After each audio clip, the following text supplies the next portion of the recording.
الحمد لأهله والصلاة لأهلها اما بعد. بسم الله الرحمن الرحیم. یو ملګري تپوس کړی چې یو کس اعتکاف ته کینی او د سیګریټو یا د حقوقي عادي نو آیا بار بار د جماعت نه وتلی شي، د مسجد نه وتلی شي په حالت د اعتکاف کې که نه، چې د بار بار وځي او بار چې د سیګریټ یا حقوق قص کي، نو دا ولې ټیک او جایز دي او که نه؟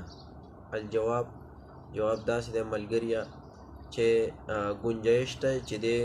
بار ته وځي د سیګریټ یا د حقوقي څکلو دپاره د مسجد نه بار ته وځي، نو گنجایش ته ځکه دا په هغې طبعي ضرورت کې شمارلی کېږي، کوم چې د مجبورۍ حالات ته پکې شمارلی کېږي، نو په هغې کې د سیګریټ یا حقوقه څکلی شي، د دی د وجې نه چې دی نو اعتکاف نه ماتېږي، نه مفسد د اعتکاف دی، دا ټیک او برابر دی. خو ښه خبره دا ده چې دی چې دی د ماښام د مانځه نه وروسته وځي او سیګریټ یا حقوقه وڅکي، بیا چې دی نو ښه خوله چې دی پاکه ووینځي او واپس مسجد ته راشي، یا داسې کار وکړي چې د وړو بولو یا لویو بولو دپاره چې دی د ماښام د مانځه نه وروسته وځي، نو هلته چې لاړ شي نو